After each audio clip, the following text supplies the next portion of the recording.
Some other things that we have. You asked about some of kind of the new dies, some of the new shapes. So in addition to the Eiffel Tower and that picture wheel, we've really expanded on the whole concept of movers and shapers. I think by far, these are the most versatile of any dies you can buy, because there's so many dies out there. People say, well, you know, how do I get the most out of the dies that I have? What's cool about these dies for this particular release is the mover and shaper is basically a steel rule die, but instead of it being all foam on the inside, kind of like our normal shape dies, it actually has an opening with a metal plate. And what that does is you can either cut it by itself, so in other words, if I were to cut this one, it would cut a solid postage stamp, or I can go in and add other smaller dies. These are mini movers, these are inserts that have magnets on the back. And when I drop those in, those will stay wherever you place them, which means it's going to cut this shape, but cut another shape out of it. Now, because we've got some really fun designs this time, we've got a postage stamp, we've got a large pocket watch, we've got a cameo, we have an arch. We've also set up some mini mover inserts. So these are actual sets. So these are sold as a set. So the arches, in other words, if you did the arch, you could put the large one in. So when this cuts, it's going to cut an arch, but it's also going to cut out this middle arch, creating a frame. So now I've made an instant frame.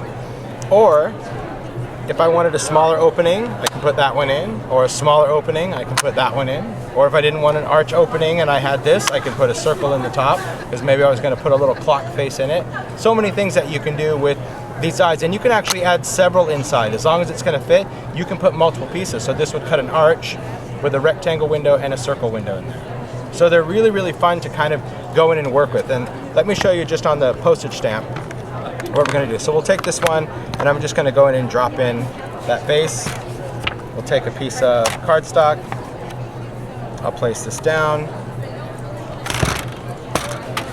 Now for these, I'm just going to make my sandwich. My 2 clear pads. Put this through.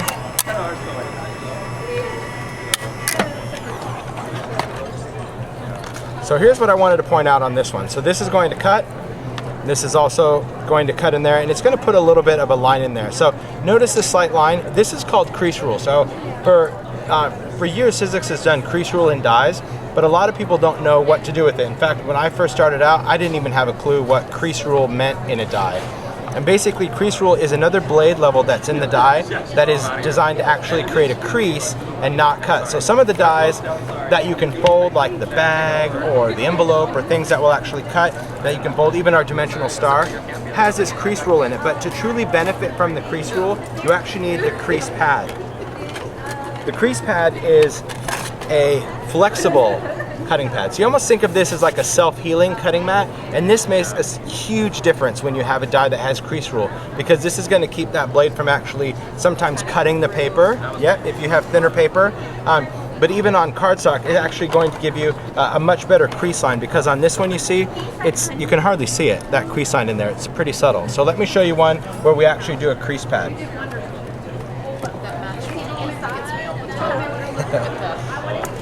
Oh, the match one? Yeah, when you try to make it, it's frustrating, isn't it? It is. Yeah, if you don't, and I didn't know about the crease pad forever. I really didn't. I thought it was kind of like a silicone mat. I'm like, well, I have that. It's not.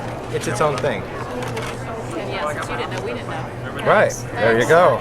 So this is going to always replace your top pad, because that's where we want the blades and everything to go into, because it's flexible. So we're still going to do our sandwich, but instead of 2 clear pads, this replaces the top. All right, and you would know, because if you try to do another layer and stick it in your key, it's not going to fit. So you would know that that's where it's going to go. We're going to put that right in, fire it through, take that out. So now look at the crease on there. Now you can really see the definition, because that blade was able to go right through there. See the difference in that? Big difference. Very cool. All right, so crease rule does some other things, especially with some of the new mini movers. This is EL. EL is the magic behind this entire line. She's the one that puts my crazy ideas into this. Every time I talk about it, she's the one. She is. It's true.